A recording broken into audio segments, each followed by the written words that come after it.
people's property. Don't know who doing it, so don't round me out. Don't send no police round me and tell me shush my mouth. Where's our conviction? But where's our pride? We selling everything, selling our backside. Just go online, it'll make you sick. You can buy any island, just point and click. See, they're selling our country, yes, they're selling our land. They're selling our archipelago of sea and sand. Now break down the acronym like you in class. Oh, they're selling the whole country. Ooh, they're selling our hey, hey. Ride him. My mother always say, where you find a donkey? Ride it. Who's donkey? What? Come on. We got a whole nation in 73. Now we getting back the whole country. What kind of fools we must be, selling out for a bag of rice and a cup of tea. You know what does bug me? Help me understand. I can't find piece of property for under 80 grand. But I can fix this, I know what to do. I can squat just like them other people try make me do. See, they're selling our country, yes, they're selling our land. They're selling our archipelago of sea and sand. Now break down the acronym like you in class. Oh, they're selling the whole country. Ooh, they're selling our they're selling our country. Ooh, they're selling our land. They're selling our archipelago of sea and sand. Now break down the acronym like you in class. Oh, they're selling the whole country. Ooh, they're selling our I get everybody sells some every day.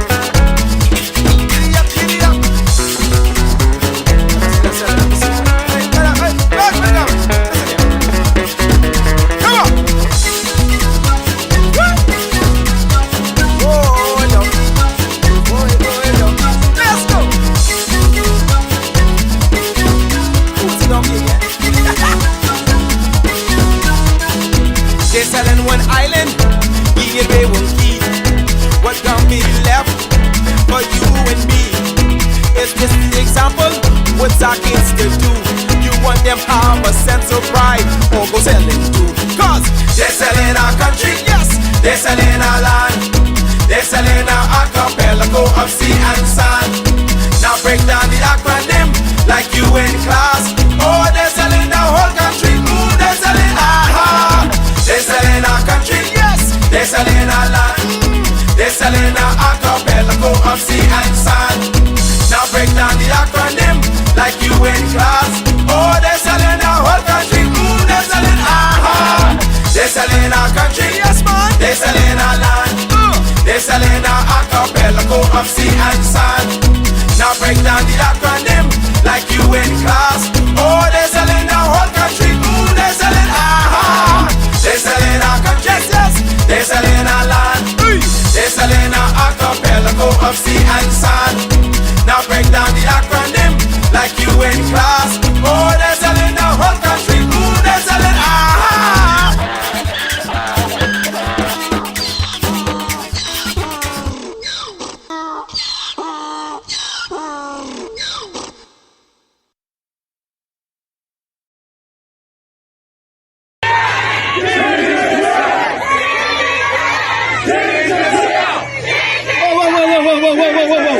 Whoa, girls, we outdoing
Don't ever believe that a politician is a leader. Don't ever believe that. Because the system that we have produces politicians.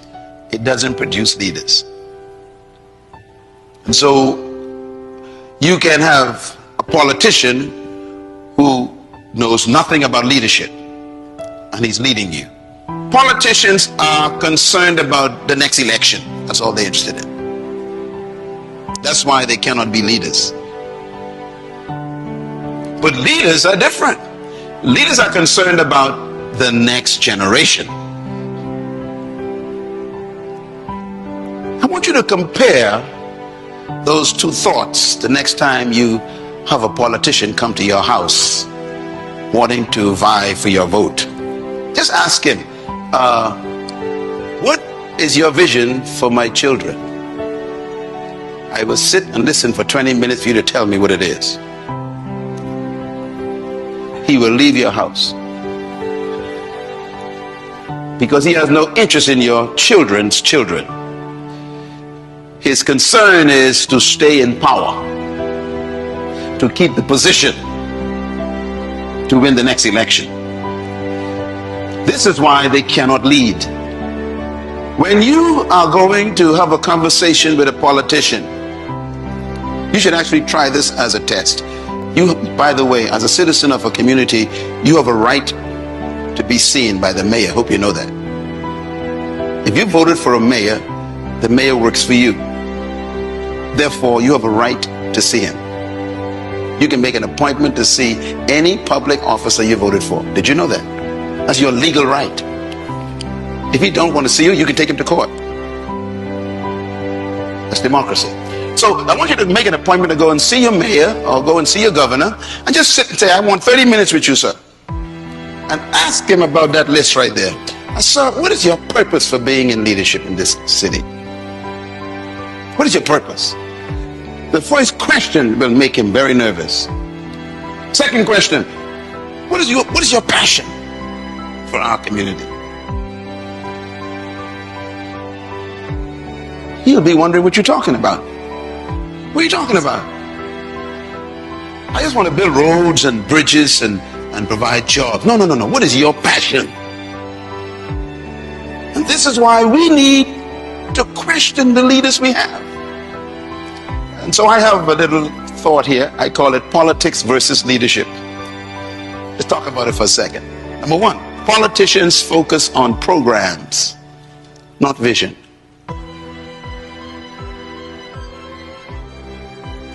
Number two, politicians' priority is securing the next election, not securing the next generation.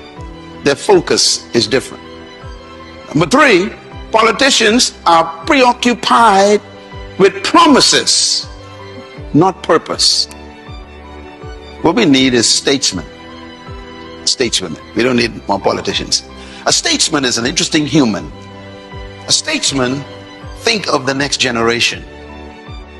Data live forever.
Good afternoon, Bahamas, and welcome. It is so good to have all of you here. It is always a pleasure to spend my Tuesday evenings with you. You know what to do when you get on here. Remember, most of our people notifications don't know that we're on, and so you know what to do. Please share, tag some persons right here. in the chat, and they'll see it even faster. And so make sure to share this, go in your WhatsApp groups and share, and make sure that people know that we are live. Ladies and gentlemen, we're going to have an interesting conversation today because our country is rudderlessly heading in the wrong direction. We are being led by non-compass mentis. That means persons without any direction. They don't know where we're going. On a daily basis, they're just trying to see how much money they can get from the coffers and how much of their people they can get contracts to. But we need a new direction in this country to where we're not dependent on that, but we are dependent on our natural resources. That's the thing that God gave to us as a value. And so we are moving in that direction. We're taking you into the new Bahamas where we won't be dependent on taxes anymore. We're going to have a conversation about that. We're going to have a conversation about procurement. We're going to have a conversation about the National Insurance Board. We got some documents that we're going to show you what was really going on with national insurance. So this new talk of them running out of money, it's really flabbergasted to me. We're going to talk about VAT and what happened with VAT and freedom of information. We still don't know anything about anything because we keep settling for nothing. And so, ladies and gentlemen, thank you all for joining from wherever you are. I'm going to get straight to it. Make sure you tag some of your friends. If you see they are not on here, tag them and make sure you get them in here. And make sure you share this in some of your WhatsApp groups, your family WhatsApp groups, etc., etc. All right. So, good evening to all of you, and thank you for joining us. And so, ladies and gentlemen, I'm going to have a conversation today with a very interesting young man, and he has been appointed the Shadow Minister of Finance. We're going to talk about his credentials. We're going to talk about him. We're going to introduce you to him. And we're going to talk about what needs to happen in this country, good governance, et cetera, et cetera. What do we need to do to move this country forward? All right. And so, ladies and gentlemen, tonight we are going to talk to our Shadow Minister of Finance, because in our organization, we're not interested in the Prime Minister being the Minister of Finance. In England, that doesn't happen. The one spending the money shouldn't be the one accounting for the money. All right. So we're gonna have a shadow minister. We're gonna have a Minister of Finance in the New Bahamas that's different from the Prime Minister. In fact, in our organization, in the Coalition of Independence, the leaders aren't even on the bank account. We don't touch money. We don't have anything to do with the money in this organization. Myself and Maria Daxon, we're not even on the bank account. We don't go near the money and we don't touch the money. And we have accounting every month to all of our members. And so we're doing it different from now because we're going to show you that we're running a different regime. This country is going to be run like a business. This is going to be run like a well-oiled business. And we're going to be in surpluses instead of in debt constantly. And so we're going to look at all of this today. We're going to have a nice conversation. Make sure you're here. And we're going to allow your call. Someone said the volume is low. I don't know why it would be low. So I can turn it up. Maybe that will turn it up. I don't know. So there's one person at the volume low. Maybe we might need to go out and come back in. All right. So thank you all for joining us. We're going to have a quick commercial break. And when we come back, ladies and gentlemen, we are going to have a conversation with our Shadow Minister of Finance. I'm going to introduce him.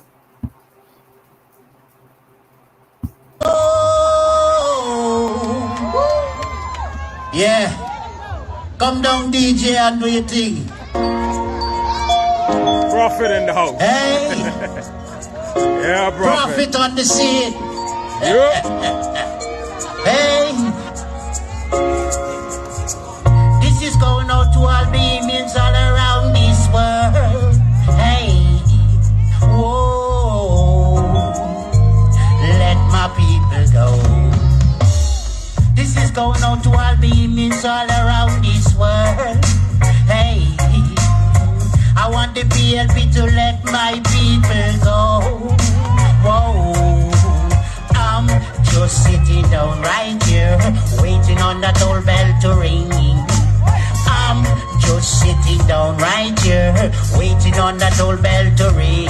PLP go ring the bell. What's the PLP? PLP go to hell? Brave, go and ring the bell. Watch the PLP go to hell. Yo, 50 years and nothing not changed. The people living in poverty. And every day murder in this country. And PLP them not do a thing. Them give the foreigners everything. Them only taking over our damn land and country. Look what them do to Miss Curry and take over her land and thing.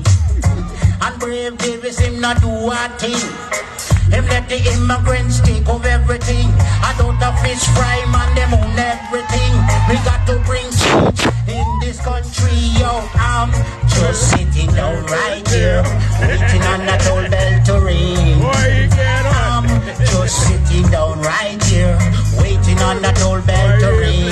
PLP go ring the bell. Watch the PLP go to hell. Brave go and ring the bell.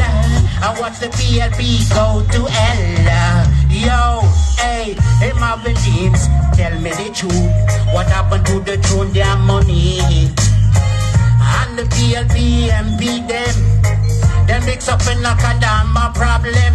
And some of them hitch up in the courthouse again for raping people, children. Yo, I'm just sitting down right here, waiting on the whole bell to ring. I'm just sitting down right here, waiting on the old bell to ring. Brave go and ring the bell. Watch the PLP go to hell. Go and ring the bell. Watch the PLP go to hell. Yo, I'm just living in this little country, and crime is out of control. Every night you hear another one die. Lord, I got me up because Jesus Christ. Me want the people in this country. I'm giving my vote to Lincoln Bay. Yo, I'm just sitting down right here, waiting on the old bell to ring. I'm just sitting down right here. We go ring the bell and watch the PLP go to hell. Brave go and ring the bell and watch the PLP go to hell. Yo, COI. Look how we take our carbon credit money. Will! Yeah. The coalition. Yeah, man. Ladies and gentlemen, that is the prophet. That is the prophet, all the way from Grand Bahama. They're actually going in studio with that one now, and they're going to do a studio cut of that. The party funded that to go in studio, so we could have a studio version of that. It was very entertaining, and we loved it. For all of you who attended the rally, listen, it was phenomenal. It was something to see. It really changed the game. I'll just say to all of you that since that rally, we have been getting calls from staunch PLPs and FNMs from across this country. Andres, Long Island, Grand Bahama, Exuma, all over this country, New Providence, and they have been saying that they are on board. They are with the COI, all right? They are with the COI, and they want something different. They're tired of the same old. And so, welcome welcome on board to all of you who are part of the Exodus. There's a grand Exodus happening. There's an exodus of people exiting the PLP and FNM. An exodus is taking place where we are leaving slavery.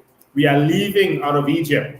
And those people who have oppressed us for all these years and lied to us for all these years and kept us down for all these years while pretending to love us. There's an exodus happening. And we are leaving the PLP and FNM. And we are moving on to a new Bahamas. And so thank you all for being a part of that. So I just want to quickly read this poem on finance before I introduce him. You'll remember that lovely young lady who's actually his daughter read this poem at the rally. I want to read this to you again because this is serious in our country. And it goes, in the heart of the sea, beneath the bright sun, lies a nation in death, the Bahamas undone. A government caught in a financial mire, fanned by corruption, fueled by its own fire. Public procurement, a theater of the sea, where cronies lurk and power elite meet, feeding their desires, their pockets lined with gold, while the common man pays the price as he is told. Rising debt to GDP, a grim tale to unfold, a failing economy, future stories untold. VAT was introduced, a plan to curb the debt. But alas, the debt was sought, the debt has sought a growing threat yet. New taxes they decree with no reprieve in sight. On Facebook, Airbnb, in the day and in the night. The National Insurance Board, a shadow of its past, mismanaged funds, benefits dwindling fast. And where is the Freedom of Information Act? Yet another promise lost in the abstract. Transparent governance, a distant, fading star. Their actions in the shadows, truth kept afar. It's time for a change, for a new path to chart, a government to invest, to show wisdom, to be smart, revenue-making ventures instead of borrowing more, to pay off debts to even the storm. Farmers, your beauty remains in spite of the storm. Your people resilient, their spirits warm. May a new dawn rise where corruption has no room, and your government serves, not leads to doom. The aroma of change is in the air, because change is not coming. Change is here. Ladies and gentlemen, I present to you a talented new Bahamian, a Bahamian who is ready to see change in this country, who stepped forward because he's ready to see change in his new nation. His CV highlights include that he is a certified public accountant from 2002, the Bahamas Cooperative League of Insurance Brokers Limited. He was a financial controller. Fidelity Merchant Bank and Trust. He was a group accountant. James Gomez and Co. was the auditor there. He serves in management at National Plumbing and Building Supplies, which is the family business. What blew my mind is that he actually left the Bahamas Cooperative League and Insurance Brokerage to go do other things, and then went back. And you know, in the Bahamas, when you leave a job in this country, you're not going to come back unless you are especially talented and loved and respected. And so that was a very interesting part of his resume. Ladies and gentlemen, I present to you a young man. I present to you. The video is very choppy. Okay, messing with the live. Hold on, let me just make let me do one little commercial break. I'll be right back. Exuma.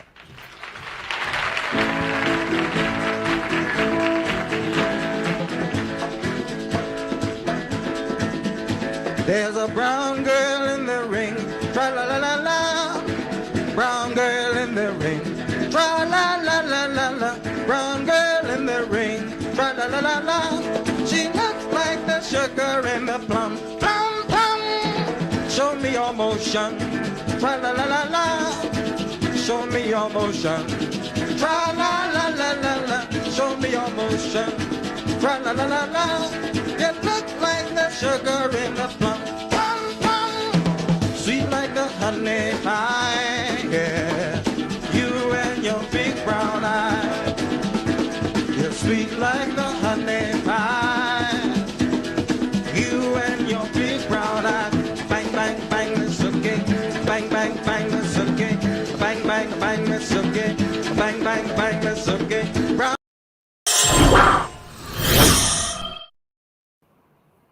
All right, ladies and gentlemen, I am back. You can let me know how the sound is now. Let me know how the sound is before we go on. I hope you were able to hear that introduction. The sound was scrambled from I read the poem. And so I will read this introduction again. Okay, they said the sound is better. Awesome. All right, so I'll read the CV highlights again. I won't go back to the poem again. He's a certified public accountant 2002. The Bahamas Cooperative League of Insurance Brokers Limited, he was their financial controller. In fact, he left and went on to do some other things and came back. And like I was saying earlier, when you leave a job in this country, you know they don't let you back. They let you back is because they respect you very highly. Fidelity Merchant Bank and Trust Group Accountant, he was a group accountant. James Gomez and Co, he was their auditor. And he is in management at National Plumbing and Building Supplies, which is a family business. All right, and so, ladies and gentlemen, if all of these institutions can trust him to control their finances, I think our country can trust. Sound is scrambled again. I need to start again. Sound is choppy. Okay, let me change the device the sound is coming from, and then let's see how that works. All right, so just give me 1 sec. Someone says it's even worse now. Okay, give me 1 sec. I'll change the device the sound is coming from, and then we'll see what happens. Brown girl in the ring, la la la la la la. Brown girl in the ring, la la la la la. She looked like the sugar in the plum. Plum plum. Show me your lover, la la la la la. Show me your lover, la la la la la la. Show me your lover, la la la la la. She looked like the sugar in the plum. Plum plum. Blue hill water dry. Nowhere to wash my clothes. Blue hill water dry. Nowhere to wash my clothes. I remember one Saturday night, John Henry, fried fish and Johnny cake. I remember one Saturday night, fried fish and Johnny cake. Bang bang bang, it's okay. Bang bang bang, it's okay. Bang. All right, ladies and gentlemen. Oops. All right, so we are live again. Please let me know how the sound is now. Let me know how the sound is now. The sound should be better now. We're hoping that the sound is better now. Let us know how the sound is. Please respond and tell us. Seems like, someone says the sound is better. Okay, perfect. So,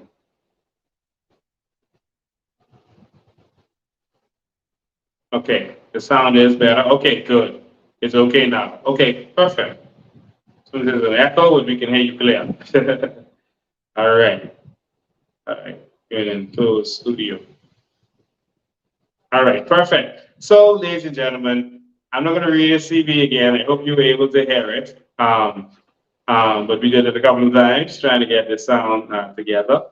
But it seems like it's good now. So, ladies and gentlemen, I present to you a man who many institutions has trusted to run their finance. And so we definitely can trust him to run our country's finance. And so I present to you Mr. William Knowles. Welcome. Thank you. Good evening. Good evening, everyone. Good evening.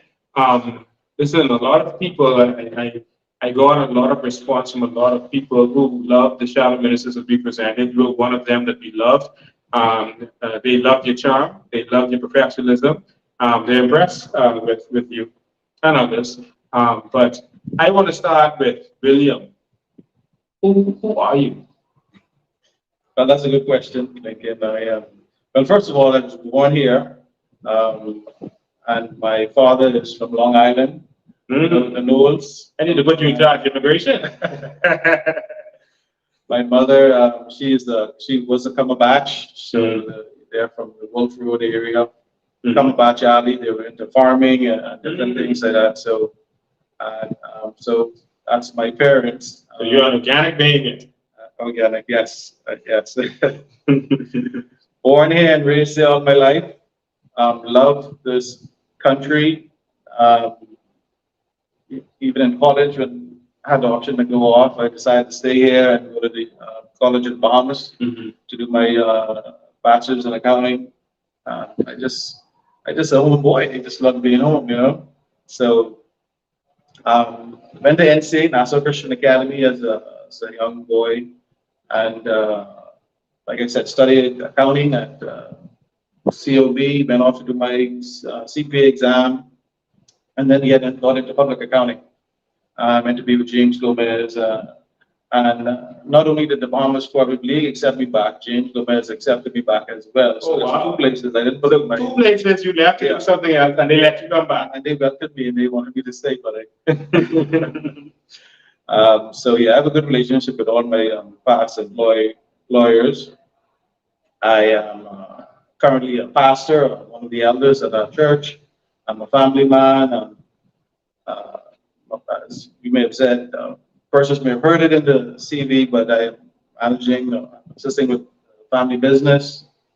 I love the Lord. I seek to lift up a standard of holiness and righteousness and justice. And yeah, that's pretty much me in a nutshell. So you are a regular Bahamian who had no interest in politics. Well, that's correct. Yeah, that's correct. I had no interest in politics. I didn't even like politics. I frowned politics. It was just seemed to be a dirty business, and it was never crossed my mind that to enter the political arena. So how did you get here? That's a good question, again. I guess what catapulted it was back in February when my wife and mother-in-law were unjustly arrested, abused, and put into a cell for 3 days, and it kind of opened my eyes. So your wife and the mother-in-law were arrested on Goodman's Bay. Yes. During Caracom. Yes. So that was a nightmare for me and my children. Wow. And it opened up my eyes to see the level of abuse of authority and corruption in this nation that I've never seen or believed before. And it helped me to realize that this country is a much worse state than I thought it was. And I got introduced to some of the members of the COI through the encounter, the prison encounter, something like that. Got to find out that some of the principles that the COI stood for, and they threw out the option. Someone threw out the option. Would you be a part of our organization? And I, of course, being a Christian and not something I really wanted to do, I went to the Lord in prayer, fasting, and I asked His direction, and He led me to move forward. All right, and that is kind of how I got here. And I'm really serious about my faith, and I'm serious about serving the Lord. And I don't generally hear a audible voice from the Lord, but I heard one basically that says to move forward. Wow. So that was confirmation for me, along with other things that I wouldn't go into, but that was one of the final things that made me believe that the Lord wanted me to do something else outside the church, outside of the confines of the church building, and that He was indeed calling me to do something for the country. And that is how I got here today. Wow. In a nutshell. Wow. I always advise people that you could be doing a work for God that has nothing to do with religion, because Joseph was just that. He was considered one of the founding fathers. So important that they took his bones with him when they had the exodus from Egypt. And he never did anything religious. He didn't build any temples or churches. He didn't preach any sermons. He almost never even mentioned God. But he was doing that work specifically for God. And it was to go and be in government and influence government, and to bring his ideas to government. Even the tax rules that we have now, and the tax system that we have, it came from him. All right, and so he was doing something for God, but that doesn't give religion. A lot of people don't realize that. They think, doing the will is actually just going to church and being an usher and that kind of stuff. But back to politics. You are a professional. Your wife is a professional, entrepreneur, businessman, separate from your family business. She's an entrepreneur. So is your mother-in-law. because a lot of people think that, people attracted to the COI are a bunch of rebel rousers. Are you a rebel rouser? No, not even close. The law-abiding citizen, try to keep the peace as much as I can. Try to follow the rules as much as I can. But the abuse of authority in this nation is troubling, and the corruption, what I've been exposed to, is troubling. So, as a believer, I always pray for righteous leaders, and came to realize that we cannot pray for righteous leaders to want righteousness if they're not pursuing God, or they're not interested in righteousness. Yeah. So I believe that when I was praying for righteousness, for righteous leaders to rise up, God said, "Okay, I choose you. So how would you get up?" Exactly. So that is my conviction. Sometimes, yes, we are supposed to pray for righteous leaders, but sometimes we have to be the ones to stand up. And the reason I chose you is because of those same words that you said, that that's what inspired you. You decided to be the change that we need to see, and that you are a good person with a good reputation. And I'm going to say this to you publicly, and we're going to have this to be able to come back with. If at any time our government is going awry or doing wrong, or giving out those secret contracts, or anyone in our government is stealing or acting inappropriately, I expect for you to deal with that. Yes, I don't care if it's me. I don't care if it's our vice president. I don't care who it is. I expect you to pull us in privately and say, "Listen, this is not how this is supposed to be. I didn't sign up for this. We need to operate properly like we promised the Bahamian people we would." I'm putting the pressure on you. That's your job. Yeah. That's why the Minister of Finance is not me. Sure. And if we don't do as you say, and get things in order, and because if there's any corruption you see and we don't get it in order, then I expect you to go public and tell the whole Bahamas they're doing foolishness. You can take that challenge. Yeah, I take that. In my prayer, fasting, God should give me a passion or a desire for righteous and justice, because that's what He desires.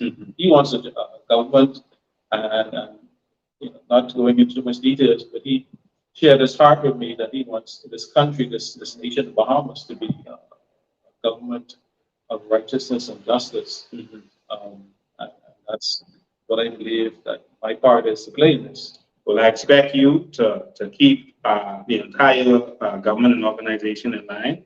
Make sure not a cent is missing or out of place. Make sure we account to the Bahamian people regularly, just how we're supposed to. There's no secrets from the Bahamian people, and everything is kept in order. That is what I expect. Yeah. All right. And so that's why I put you in that position. And so it's a strong position, because I am tired of governments coming to power, and they come and they say what they're going to do for the people, et cetera, et cetera. And then when they come in, all they're doing is giving themselves contracts and crooked deals, and giving contracts to their finances and this kind of stuff. No, nothing in the bounds. All right. We are going in, and I expect you to help me lock up any member of parliament in our organization that is doing foolishness. Yeah. I talking to you in front of all my supporters. That's what I expect. I accept the responsibility. All right. We approach them like the Bible says you should do. We approach them. Yeah. One-on-one. We give them a chance to get it right. And then we do what we have to do. Because we will be the first government to lock up a sitting MP. So first. All right. So just wanted to put some pressure on you as we start. But that's your job. Yeah. All right. And that also is to keep the leader in check. Yes. Persons who are part of our organization will tell you that I am submissive to my organization, to my executives, and to our persons.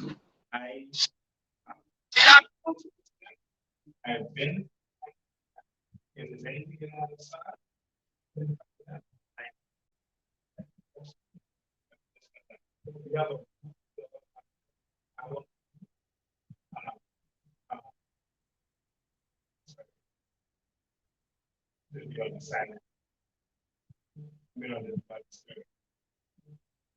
Right, so I hope that it's disturbing.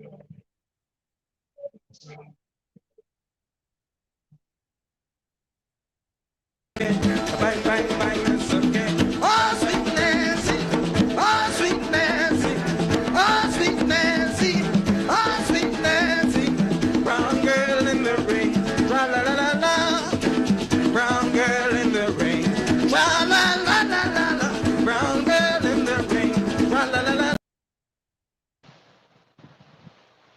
Okay. So hopefully the sound is back. Y'all please let me know that the sound is back. Let me know if the sound is back.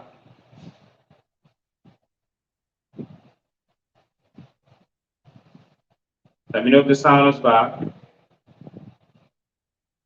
This volume is low. Okay, let's see if sound is now. Let me know. Is the sound back? Okay, perfect. All right, good. All right, so we want accountability. We want to deliver what we promise. And I'm going to say this to you.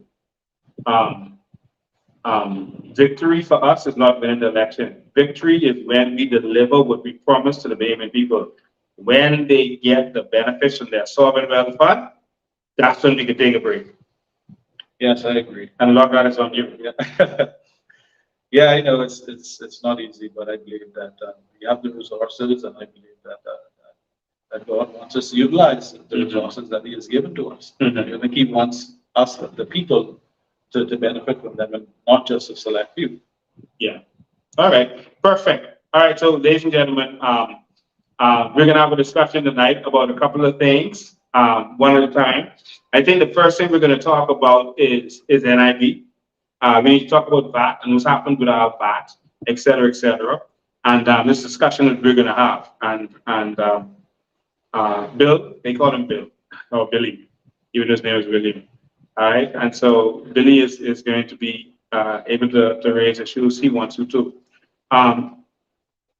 First of all, I want to talk about national insurance because they're saying that national insurance is failing. I know that doesn't come specifically under the Ministry of Finance, but all finance in the country really is under the purview of the Minister of Finance. I don't understand how NIB could be failing because we collect so much money as it relates to the National Insurance Board. And so what I want to do is pull up some numbers for the Bahamian people so they can actually see the numbers up to the last time they gave numbers, because they stopped. I guess when some stuff started happening, they stopped. And so I'm going to share the screen so that people can actually see these numbers. All right.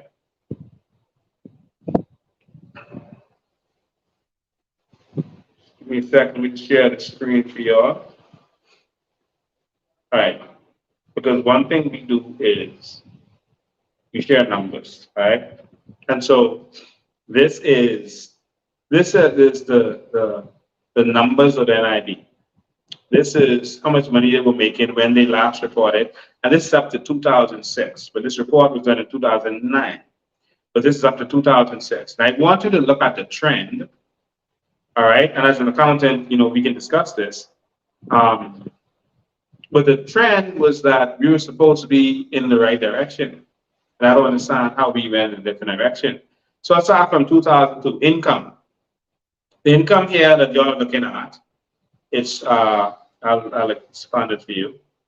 Income from 2002 was a total of 189 million. Then it raised to 194 million. And the next year was 195 million. This is in millions, all right? So even though it looks like 100,000, it's millions. 210 million in 2005. Then in 2006, about a quarter billion, 225 billion, all right? That's the income.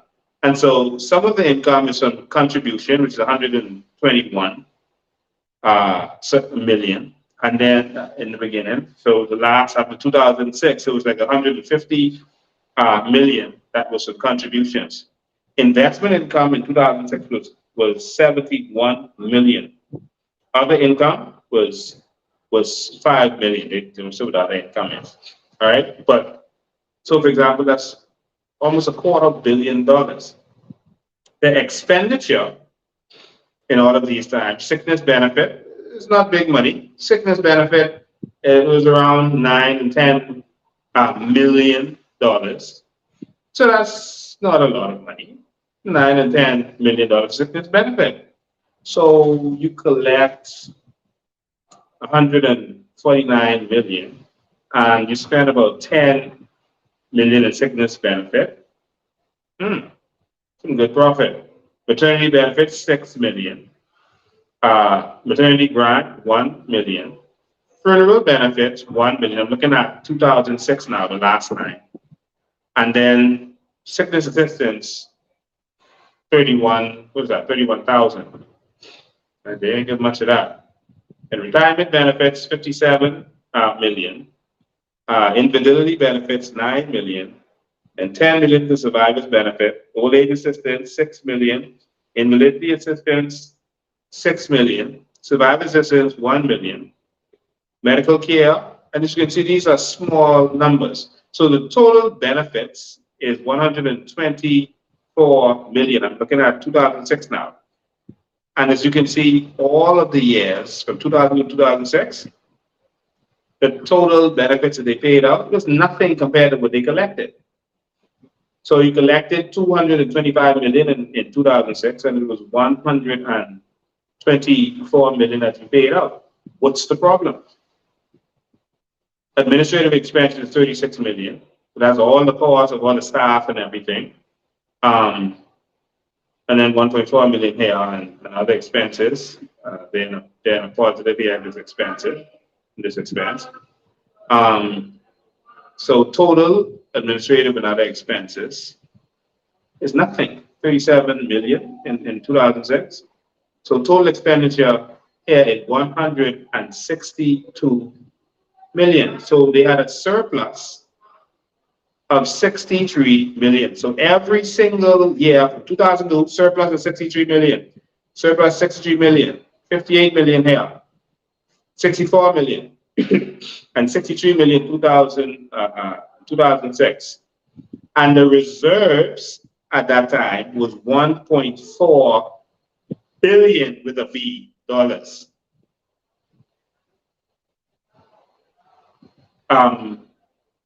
Williams, when you look at these numbers, how do you feel? Well, when you look at the numbers, you see a constant increase in the revenues and a constant increase in the surplus. It doesn't change a whole lot. And you do have a good amount of reserves, at least over 10 years worth of reserves. So you have to wonder what went down from 2006 to now. And I guess one of the biggest problems is the information. The information is freely available to us to really assess and to really know what's going on with NIB. And to be in a place where it's crashing down on us, it's unbelievable.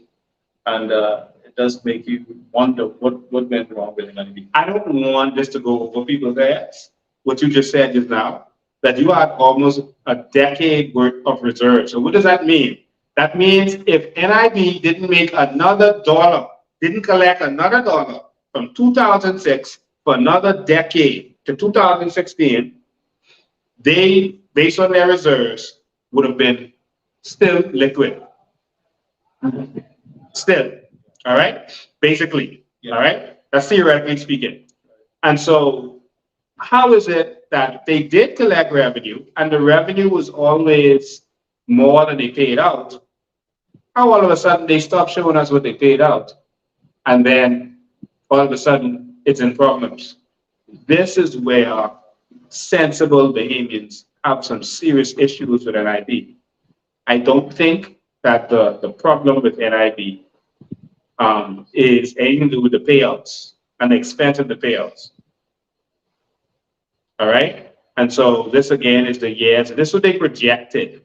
This is their projections. So up to, because they're saying that by, I think they're saying by 20 something, I don't remember what the exact date is, 2020 something, and then NIB will be broke. All right. Another 5 years in they're saying. So I'm going to go on this document up to 2036 because they say another 5 years, the NIB will be broke.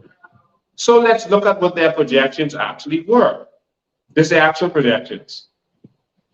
So the actual projections here. So they're saying for 2006, 149 million would be made, then it would increase to 160 million. In 2008, 168. 2009, 202 million. This is the actual contribution income. This is what people would pay, and then it's the investment income. So in other words, I'll go to the last line. in 2006 they collected 225, so they projected 235 million, 235 million for 07, then 250 million, then 311 million, 334 million, and you can see it goes up and up and up till 2036, it would be $664 million that they're collected. All right, and the benefits would here, and you can see the benefits would always be less. All right, it would always be less than what they took in until we reach 2036. But it's an increase and an increase and an increase straight through up to this time. How is it that we can go to a point where you're liquid, always making more than you pay out, and then you flip to a point where you are illiquid? That's disturbing. Yeah, that's a good question. See, from 2016, the surplus of almost 130 million was reduced in 10 years to a deficit of 83 million. So, like, what went down in those 10 years, 2016 to 2026, and then seemingly it's going to get worse in the next 10 years. So it does bring a lot of questions about what is the actuaries looking at? What information do they have to see that, hey, this plane is coming down to crash? And what needs to be done?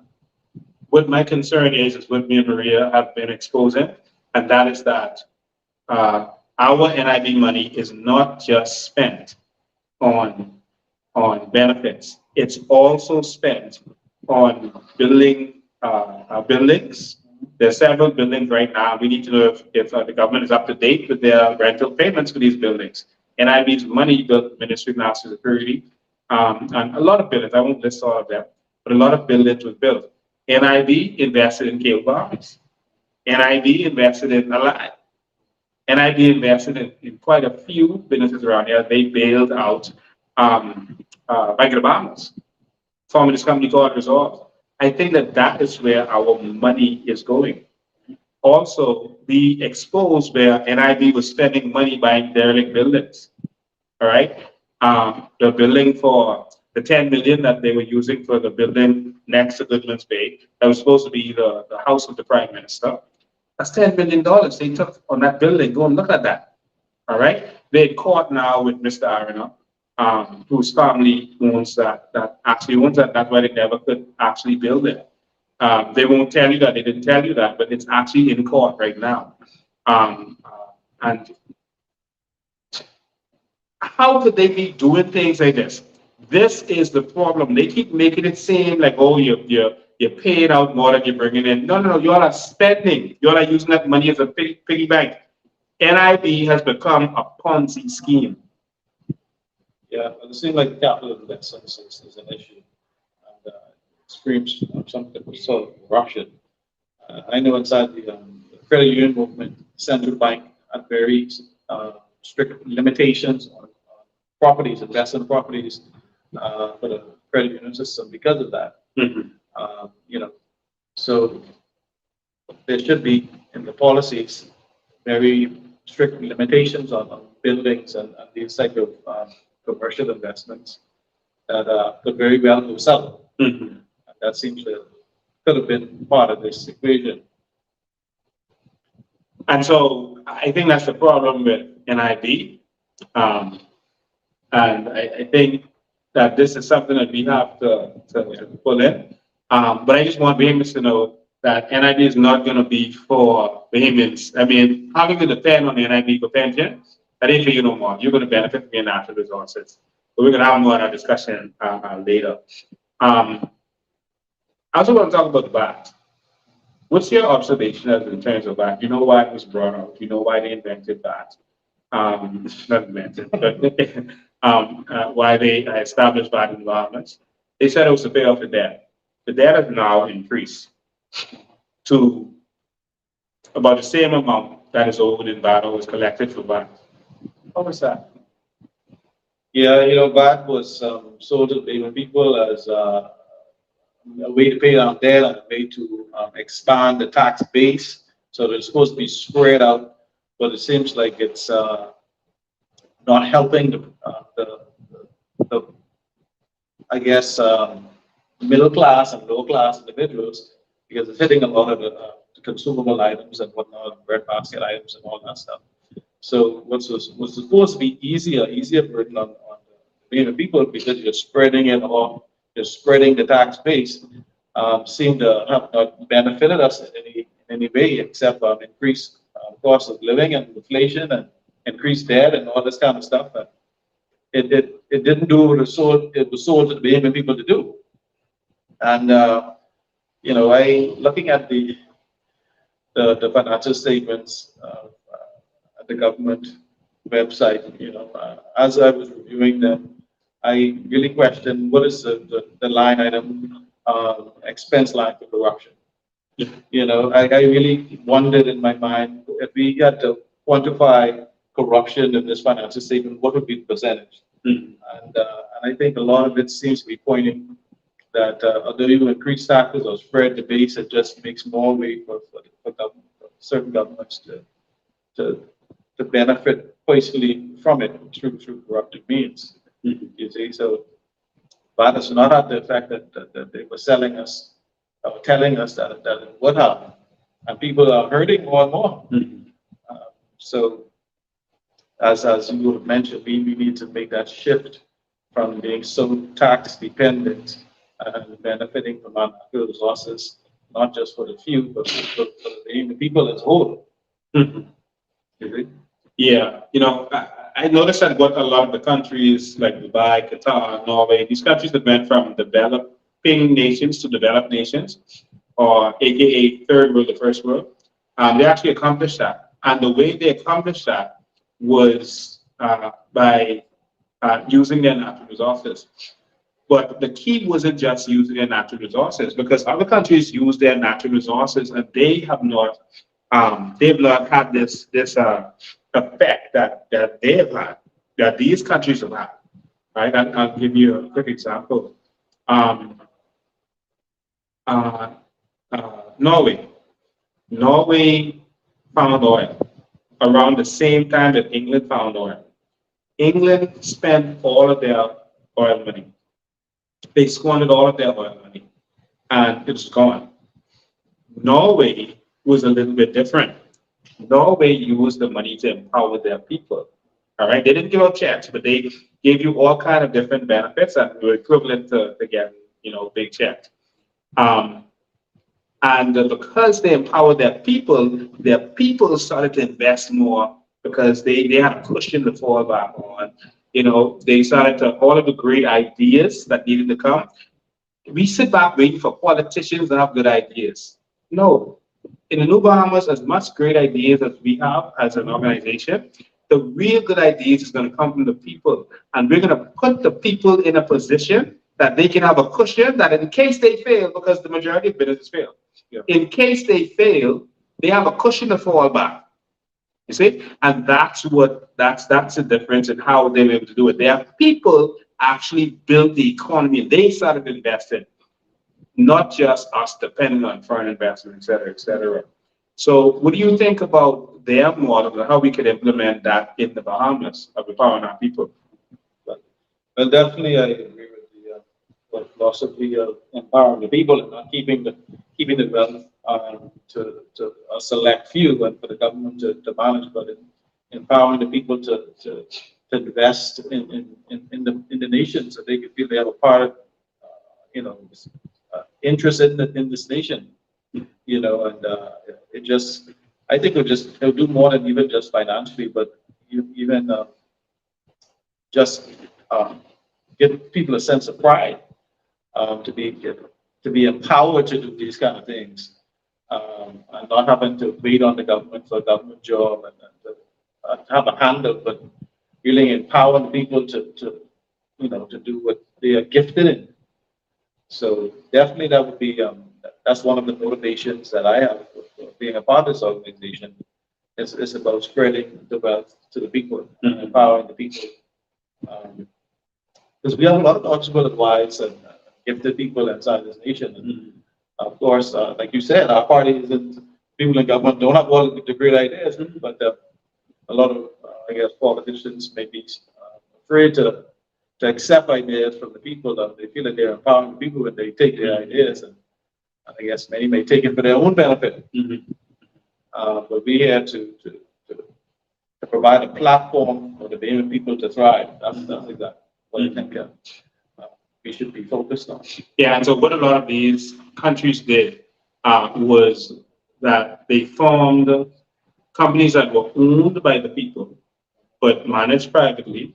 And so Dubai, for example, went hard into tourism. Qatar went hard into real estate around the world. They own more real estate in England now than the Queen, and around the world, all over. I think they own the stadium in England. I think they own one in Brazil also, but they own a lot of things, and so they've been constantly investing. I think we have to take on that same model of forming these private companies, because we need more revenue. Definitely. Obviously, the problem with our country is we keep going into debt to pay for more revenue, and that absolutely makes zero sense. Right. If our revenue, and I'm looking at some numbers, total tax revenue. Let me share the screen for y'all, so y'all can see this. This is the OECD, because they have more information than our government gives us. Our government gives them information, but don't give it to us.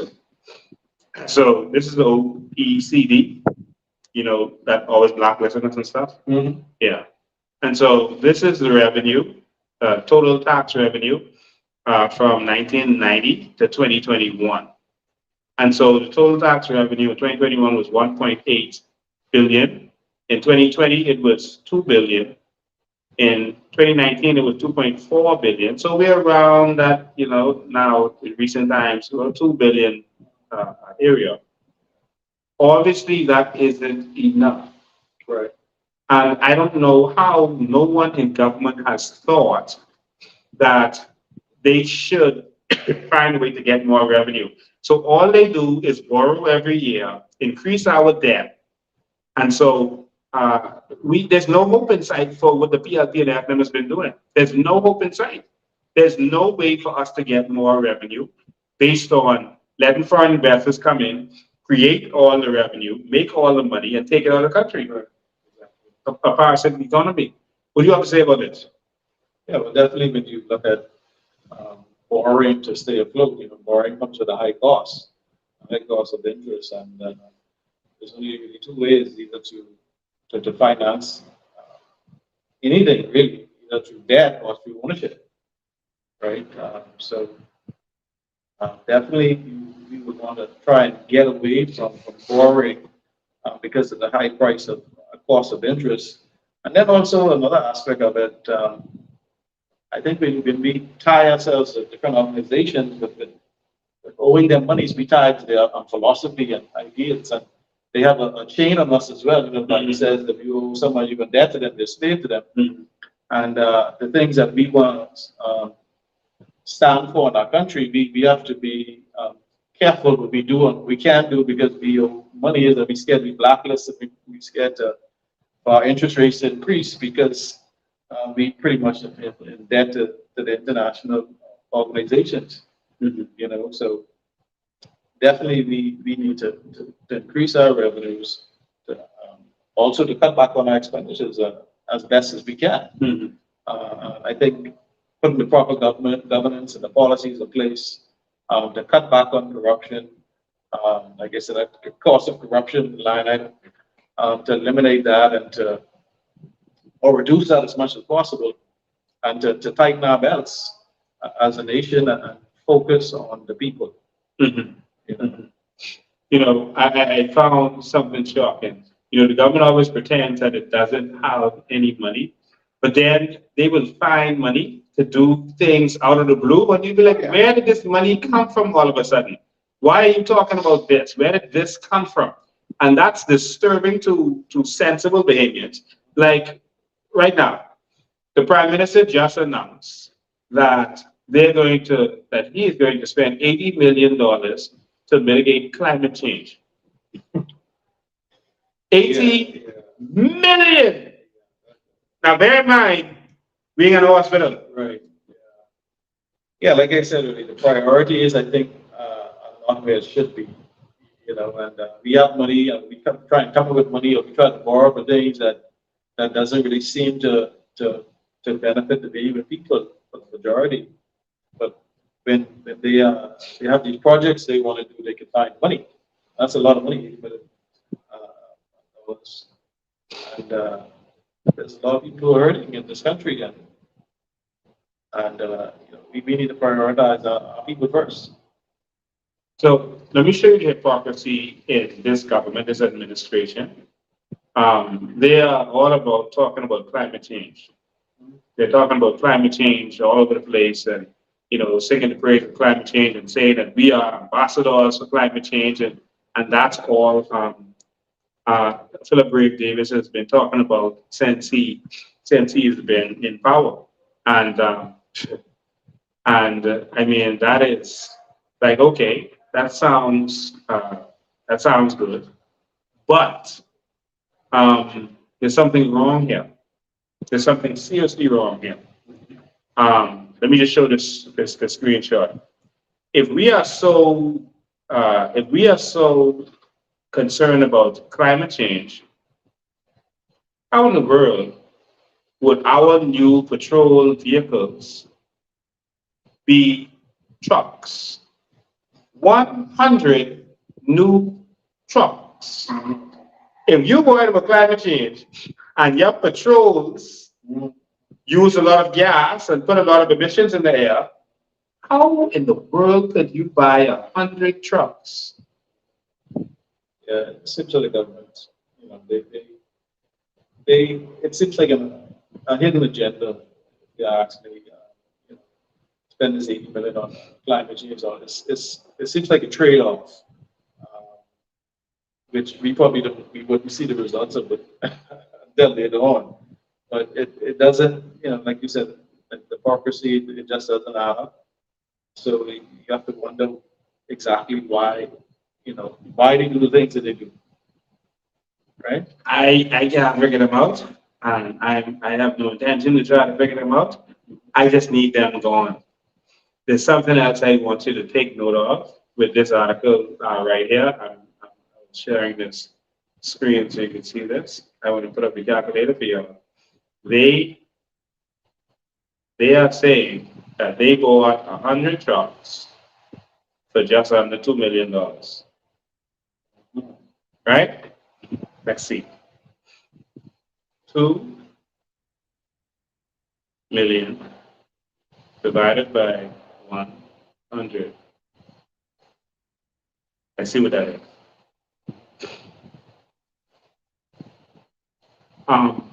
I don't know, you're the accountant. Yeah. Maybe on Sesame Street, but can you tell me where I can get a truck, a brand new truck, outfitted with all that police stuff for $20,000? So eBay special. They had to bought that on eBay.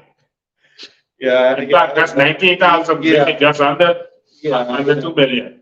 Yeah, the numbers don't add up. You just can't define the numbers actually. So yeah, you got a brand new vehicle, a truck for that matter. It doesn't sound right.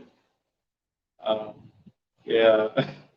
Someone got some deal somewhere. Just looks like some to me. I just saying based on the fact that they're not telling you who they got it from, what the real deal was, and we don't have freedom of information now.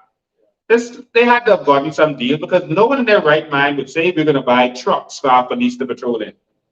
Trucks to patrol in? I saw one of them almost run off the road. They lost balance. They were speeding and they almost ran into the car in front of me. Just recently, I wish I had my camera rolling. And they tried to swerve and they lost control because the balance is so. You're going to do police chases in trucks? Like seriously? That doesn't make much sense to me. The higher the vehicle, the tipping point increases significantly. So that it doesn't really make much sense in my mind. I'm gonna make sense in anybody's mind. I don't know. But that doesn't make any sense. But here we are, all right? And so the VAT money, we need to stop. We're worried about where the VAT money is going. Let me tell you where it's going. That's stolen. That's stolen goods. That's gone. We're gonna have to go and retrieve that. We're gonna have a commission of inquiry immediately. We're gonna have to jail some of these people for what has really been going on. We have to. We have to, because they're not really accounting. You notice how Brave Davis, while he was opposition leader, was calling for commission of inquiries reference to the spending during Dorian, the spending during the pandemic, etc. But he came in and he is not giving accounts. Right? It's like they just work together. Yeah. So I don't think transparency and accountability is a priority in the current administration or previous administration. And if you are supposed to be stewards of the people's funds, you should be able to give account to your bosses, right? So, yeah. This government has not been forthcoming as relates to procurement. We are hearing voice notes every day on social media where persons are admitting that persons are going around and just shopping for contracts, just going to ministries, just getting contracts, sitting down in the chair and just getting contracts. No bidding process, nothing. They just issuing contracts to certain supporters. The supporters have been arguing with each other. There's no police investigation. This can't be right, man. you can't just keep it to a few. We have to be transparent and all our dealings and make sure that any work that needs to be done needs to be properly vetted and go through particular protocols and whatnot, and the Bahamian people will benefit. Right? So, whether it's PLP, FNM, COI, whatever it is, we're Bahamian, and when we become the government, right? Once you're Bahamian, you will be considered.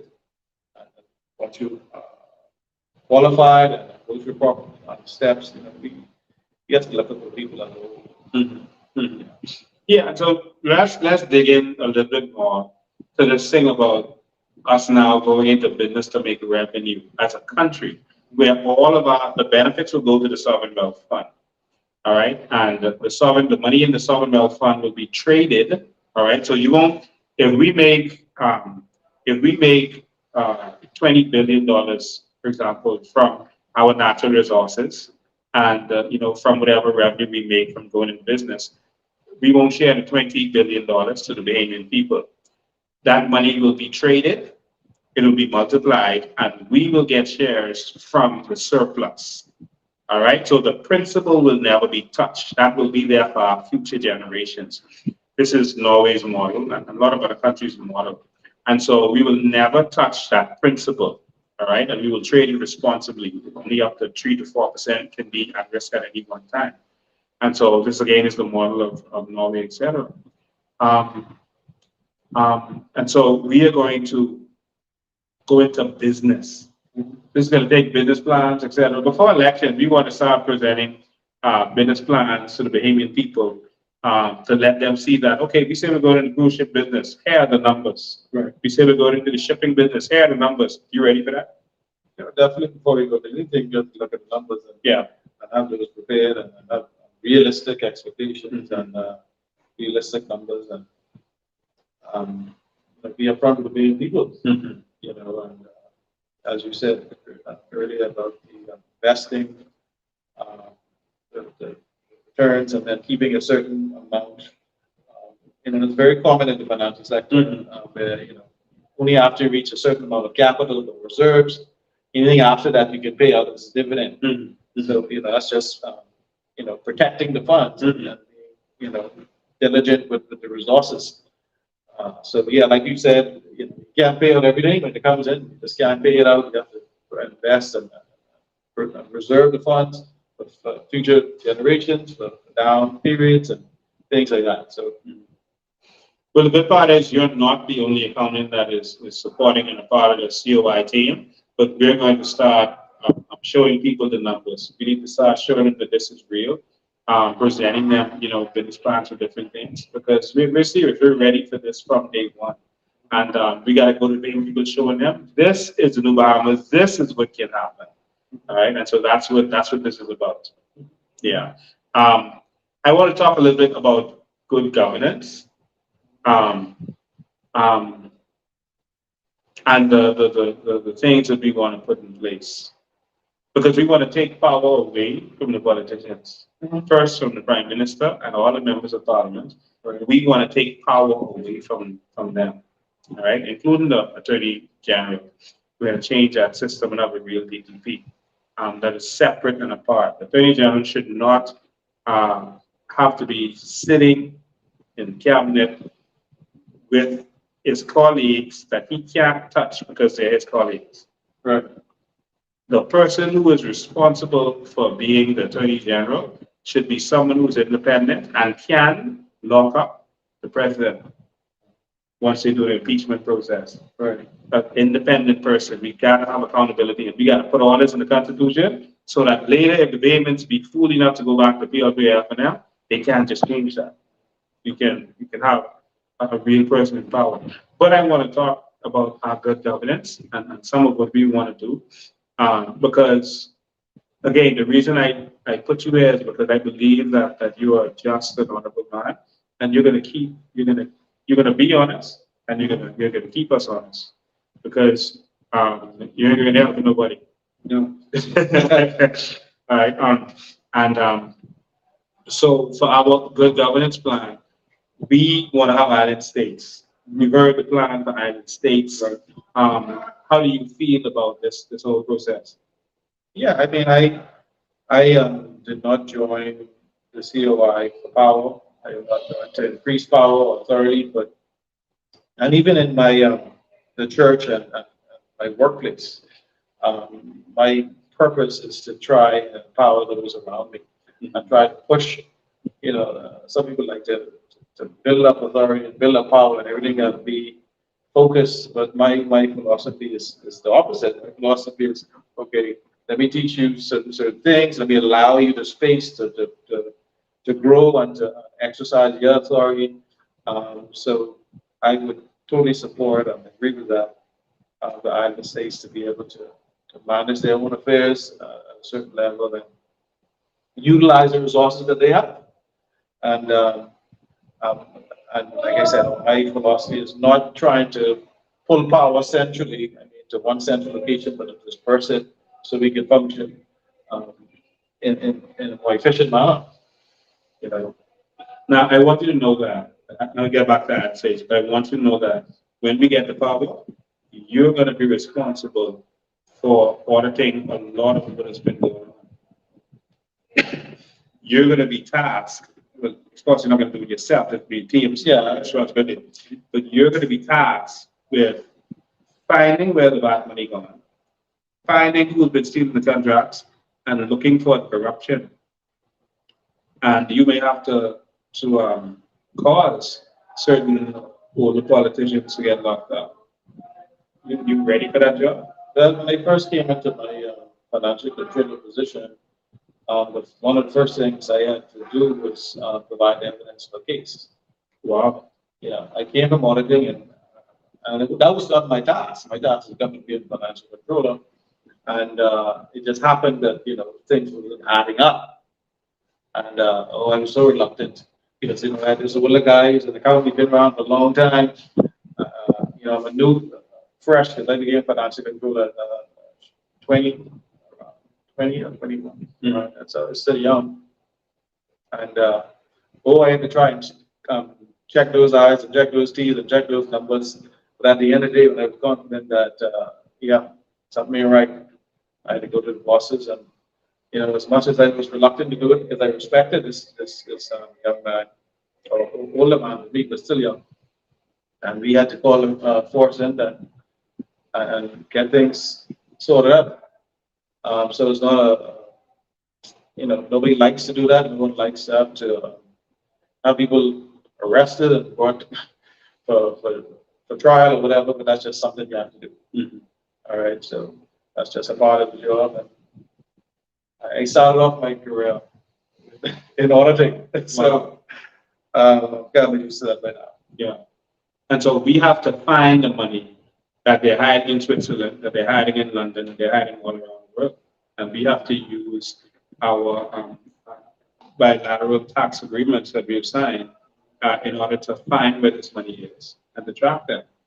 And so your job with TASK, and we're going to bring in international help if we have to, is going to be to find where the Bahamian people's money is, where they're hiding it, wherever it is, and seize bank accounts, seize assets, etc., in order to bring justice to the Bahamian people. You ready for that? Let's go ourselves. Big task, but I think that's something. God is justice, and I think that's something that's lacking in this country right now. Many levels, even the perception of justice. I think that's affecting every walk of life, and it has people the frame of mind that this land is not just, and we have to bring that back. We have to bring back the sense of perception of justice, and just wash as much as we can.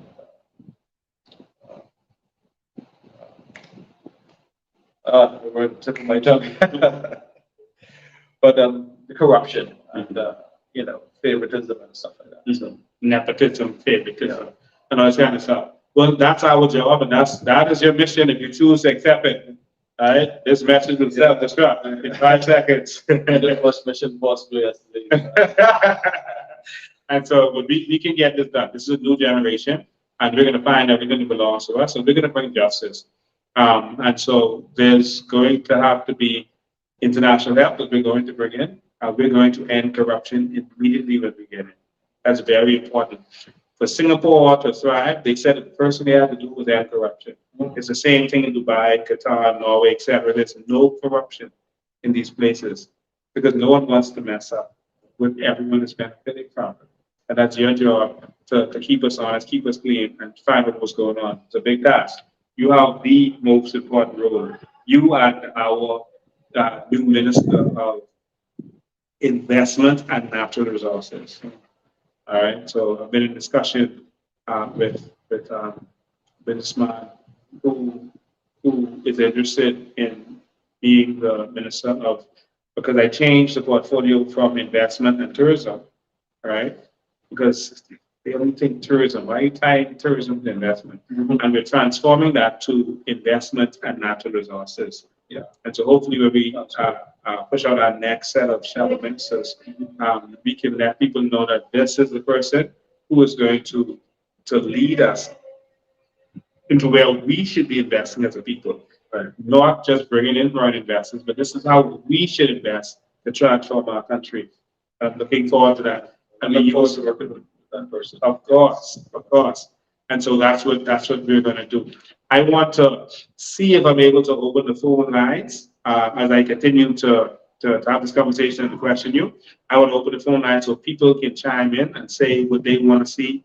What do you think about that? What do you think about what we just showed you with national insurance? If you have any questions for Mr. William Knowles, I'm going to make an attempt to be able to bring you all in. So let me just do this little quick commercial break, and then we'll see if we can get sound from another device, and then we'll go from there, right?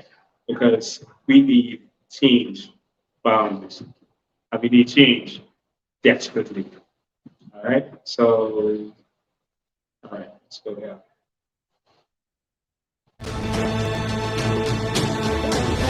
This may be the best citizenship in the world, and they all have it.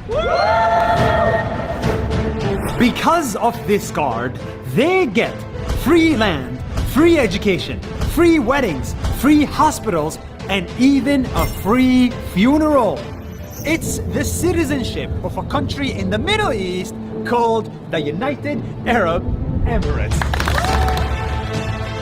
This is what life is like for citizens from the Emirate of Dubai. And because the city is so generous, they get the craziest benefits I have ever seen. Are you ready for this? When you are born, your parents pay nothing.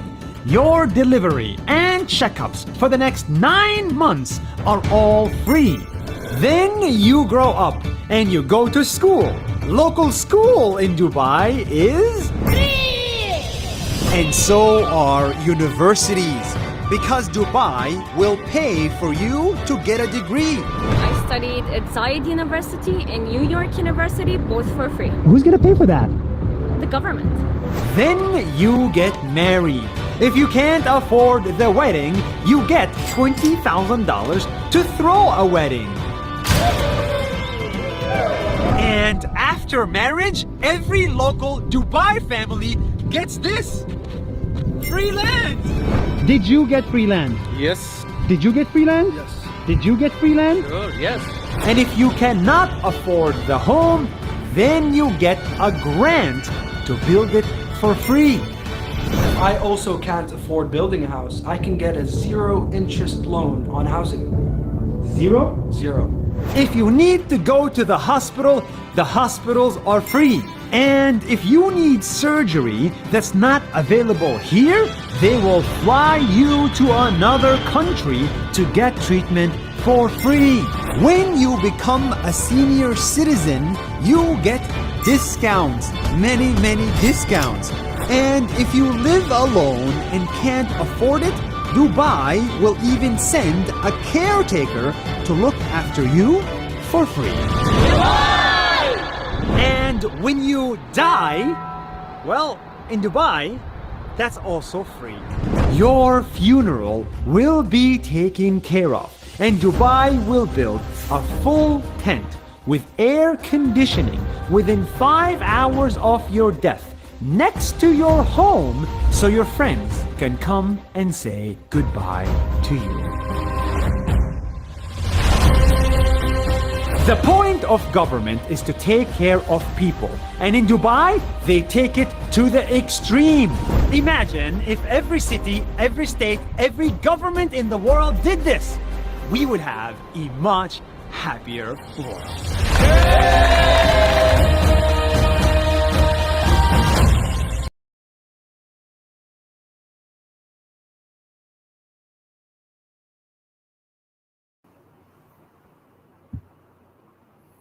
Okay, we are back live. So just let me know how the sound is so we know if we can go with this so we can take calls. Let me know how the sound is, and then we'll get properly set up. Hopefully the sound is good so that we can continue, because we want to take calls from you. We want to take calls from you. All right, is the sound okay? Okay, they say the sound is good. Perfect. So let's see how long that stays good. Awesome. All right, so we can take your calls, and the number is 803-5995. 803-5995. We can take your calls at this time. 803-5995 is the number. So you can call us. I think this is on silent. Let me take it off silent. 803-5995. That's the number. So make sure this is set up. Okay, phone ringing already. Good afternoon, you're live. Hey, how you doing, Lincoln? I'm good. How you doing? I'm doing great. I just had a couple of questions for you, the Shadow Minister of Finance. Yes. I am in the marine field, right? And every day I see multiple things that we can make money as payments. I mean, hundreds of millions of dollars. Are we going to be delving into that field in terms of getting finances and stuff for the country? Do you mean at a national level, or are you talking about helping persons to invest in boats and ships and to access those resources? Both. Well, that's something that we can consider. That wasn't. I have not considered that at the national level, but certainly as a part of empowering the people, making sure that they have the right equipment, the vessels, and everything needed to to access those revenues from our waters. We would be concerned about protecting the waters from poachers and other persons who are trying to get our resources. But ideally, we'd want to, at least from my point of view, we'd want to empower the people, the Bahamian people, to be able to get into those fields and have the resources they need, rather than the government really getting into that. But we're open for ideas. And so I'll also add to that. Remember, if you look at Vision 25, if you go and watch that, you will see where we're providing grants in certain areas. And we're also providing partnerships with the government in certain areas. And the purpose of the partnership means that you'll be able to go into this business that the country needs at the time, whether it's in tourism or marine, because remember, our focus is going to be on the sea. That's where our money is. Whatever it is, that you'll be able to go into that business, and the Bahamian people will be able to benefit from it. So not just giving money to any kind of crony where only them benefit, but you will have a part ownership. The people will have part ownership because they invested in you, and our portion of it goes to the Sovereign Wealth Fund. And so we're going to have a bunch of business out there that was funded, but that all of us can benefit from. And so we as a nation is going to benefit from individuals being empowered. Yeah, that sounds great. That sounds great. Exactly what I wanted to hear. Yes. Okay, thank you. All right, thank you too.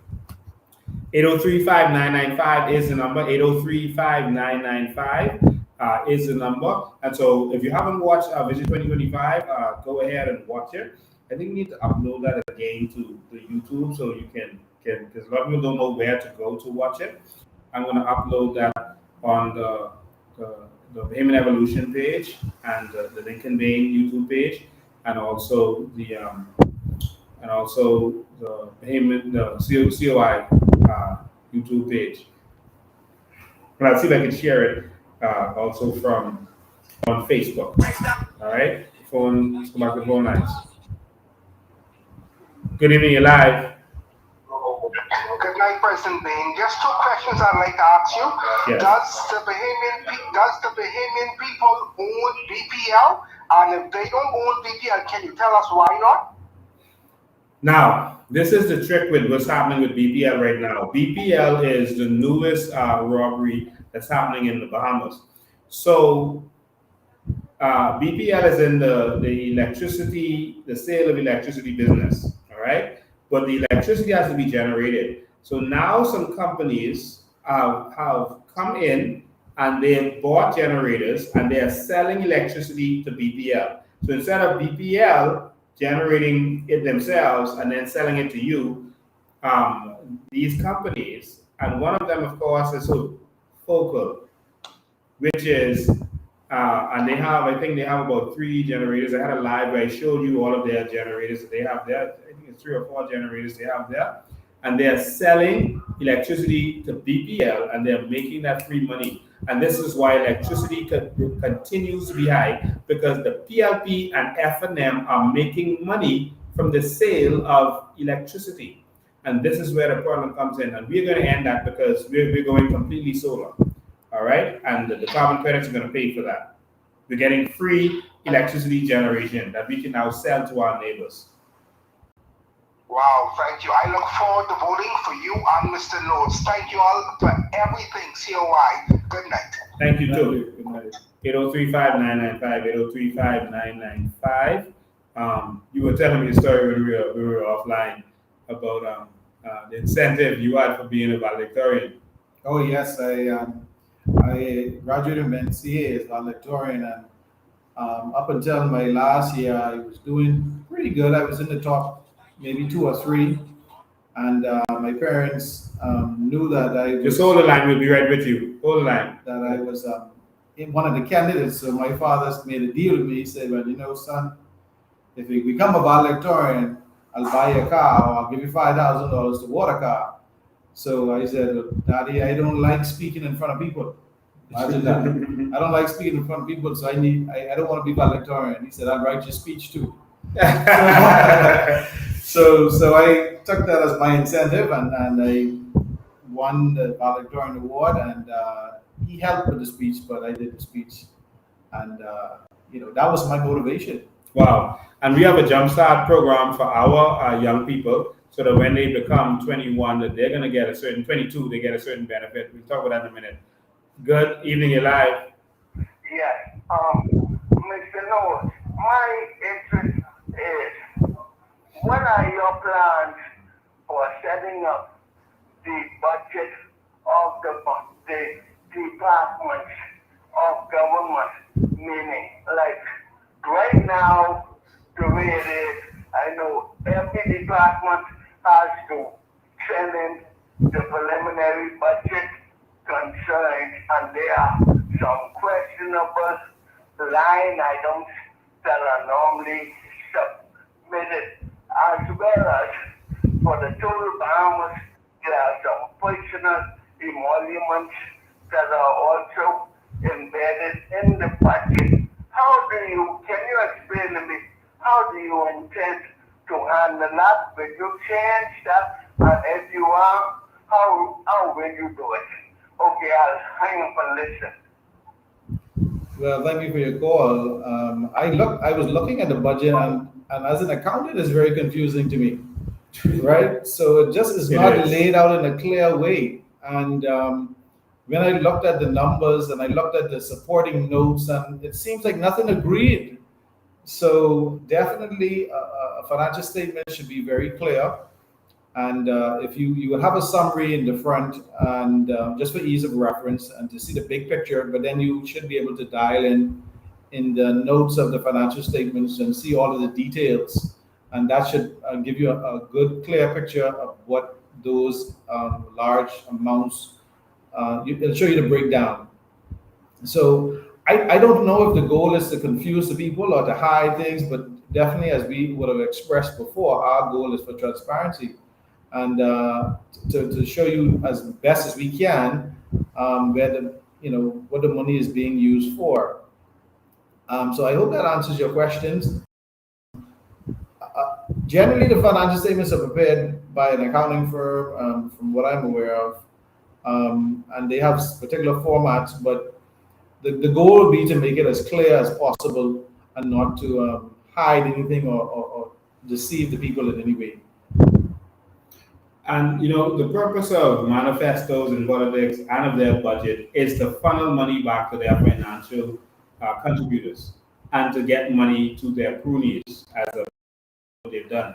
And that is why they're so cagey about everything they do, because their entire budget is about that. Brave Davis found almost $17 billion to pay consultants. Who do you think those consultants are? They're cronies that they can give money to without them having to have any business license, without them having to have a contract, where they can give that money. They don't have to really account anything. They can just take that money and give it to who they want to. And so when you look at all of the different line items, $86 million on travel, $80 million on what is this? Climate change initiatives, and all these other things. We have more than enough money if we would have some ingenuity and do things differently. We have more than enough money. One of the things that we're going to do from our natural resources is we are, and if you watch Vision 2035, you'll see a lot of this. When every child is born, an investment is going to be made for them. And so a small amount of money is going to be put up, and that money is going to be invested on their behalf. And by the time as they're 18, that money is going to roll over. And in Vision 2025, we showed you exactly how it's going to roll over year to year based on previous trends of the growth of money traded in the stock exchange. And so when that child becomes 18, a certain amount of money will be there for them. And so every child, this one is ringing, but we're not hearing it. I'm sorry about that. Good evening, you're live. Yeah, it's me calling again in reference to what Mr. Knowles said. Go ahead. Part of my job when I used to work with the Ministry of Finance was to work on the country's budget. The way that it was being done is when you do your preliminary submissions to them, the government would then come back to you and tell you you got to cut down on your budget to fit into all of the money that they have. So they will make you chop it up and chop it up. And at the end of the day, you would end up submitting a budget that is totally inadequate, that will not suit your needs, will not allow you to do whatever you have to do. And you will constantly find yourself in a position where the government has to go into the consolidated fund account just to fund vital projects that your ministry is supposed to have. How do you intend to handle that? I want to help you with that because that's a that's a cabinet control, more than just a Minister of Finance control. You'll remember I am preaching a message of taking power away from the politicians, including the Prime Minister. How are we doing that? We talked about island states, and then we talked about city governance. All right, we're gonna have municipal governments. The government will have a certain budget, but every single district in the Bahamas will have their own budget. And so each district will determine what they do in their community.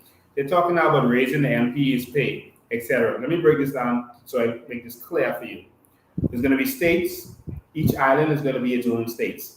Each island state is going to be divided into cities or districts. Okay? And so we'll take, for example, in Nassau, if you have areas that are next to each other, same kind of socioeconomic status, we're going to make them a city. So, for example, South Beach is similar to Bamboo Town, similar to Pinewood, similar to Jones Heights, similar to Nassau Village. That becomes a city.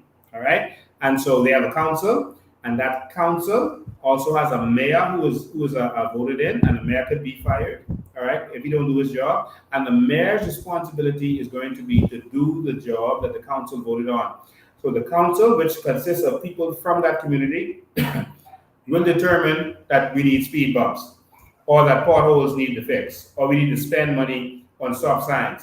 All right, and so now you have someone in an area who has a responsibility to make sure no stop signs missing, to make sure that there are no potholes. It's not the MP's job anymore. It's not just the Ministry of Works' job anymore to deal with that. We have a mayor who's responsible, all right, to make sure that the ministry gets in there and does certain things, and that certain things gets done. And so every single district is going to have a budget, not dependent on government anymore, on central government.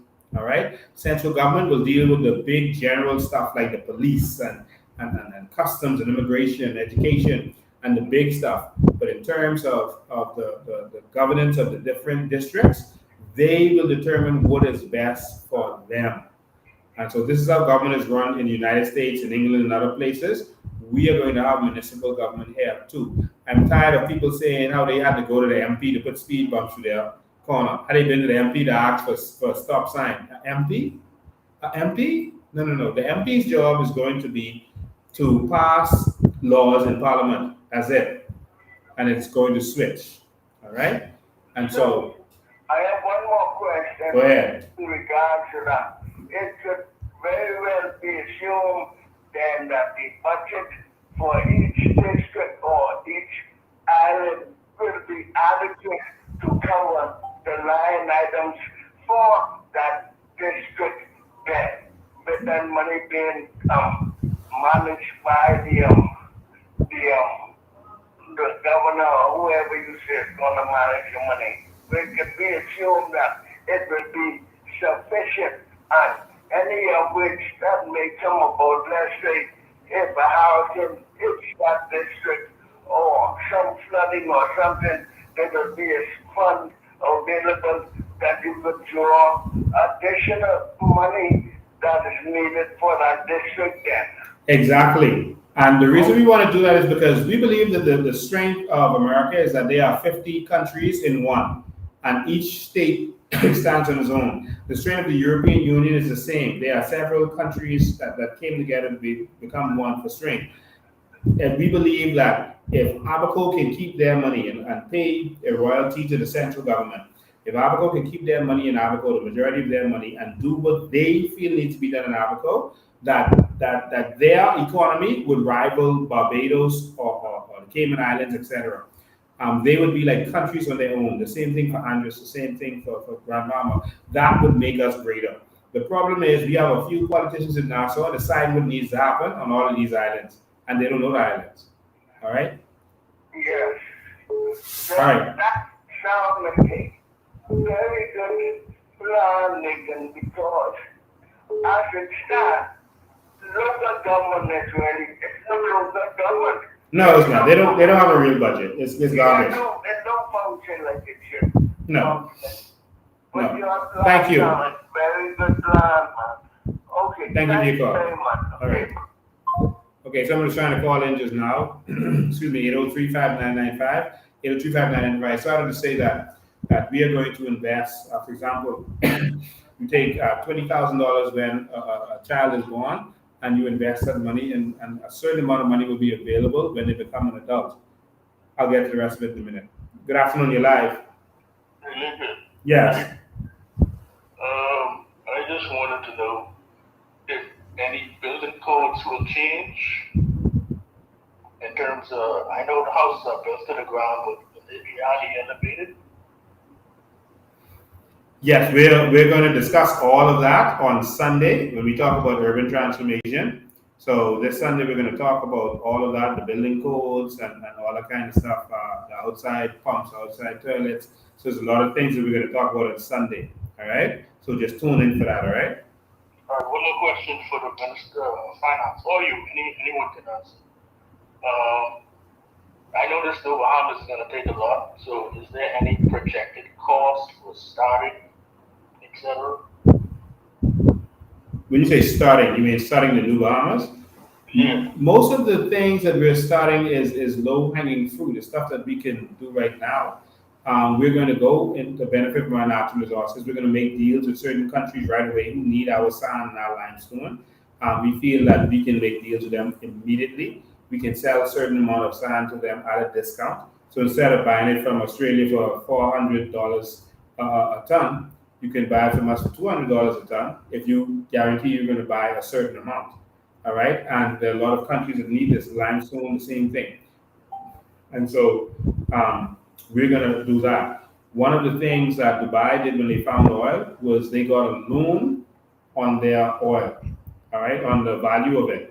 And that's how they started building their tourism industry, building all those buildings and stuff that people are so amazed with. And so that's really how this works.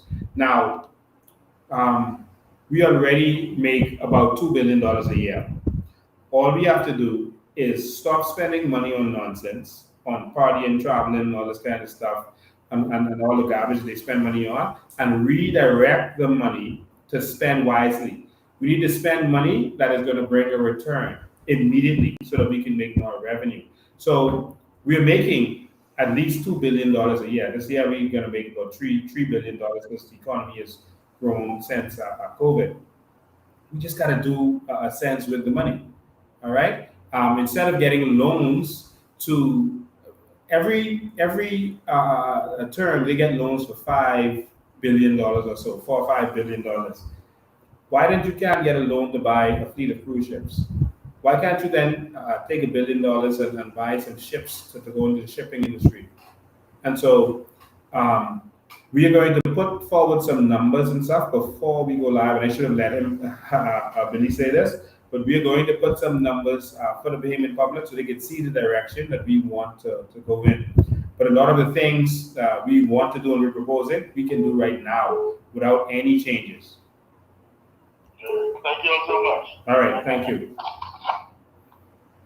Yeah, you want to answer him anything what he said? No. Okay. Good evening, you're live. Good evening, you're live. Hello, you're live. Okay, I think we lost them. All right. So we started to talk about that. But in order to get this jump start, when the child reaches 22, they are going to have to qualify. They're going to have to, there's certain courses is going to be added to our school. everyone's going to be taking the Constitution, Bahamian history, et cetera. But I'm not talking about that. There's certain courses that are going to be added: finance, business, and trading, so that we change our mindsets from being servants to being investors, being entrepreneurial minded. Our children, we're going to transform their mindset. And so they have to pass those courses. They also have to get a bachelor's degree to get this jump start. This money is going to be waiting for them. So Dubai, Bahrain, all these countries, they give their kids a jump start. In Dubai, etc., is $100,000. In Bahrain, it's $300,000 when you turn 18. And that's powerful. All right? And so we got a lot of numbers to put together for people. Yeah, a lot of numbers. All right? But I think that people realize that it's doable. I don't think you would be here if you didn't think that it was doable. There's some people who are saying, "Oh, we can't benefit. We can't get a check from our natural resources." Why not? We are 200,000 people, about 200,000 adults in our country, about 200,000. All right, and it's starting from when you're 22 and older. All right, your benefit. So that's about 150,000 people that we are assuming. 150,000 people can't get benefits. Come on, the kids won't be getting it because the adults are responsible for the kids. When they get of age, they would get it. So, based on the numbers that you've been seeing so far, does this all make sense? Yeah, it does. It's encouraging, and look forward to really getting into it. Mm-hmm. Yeah. Well, we are definitely going to get into it. I'm gonna end it there for tonight. I'm gonna end it there for tonight. I think we did almost 2 hours tonight.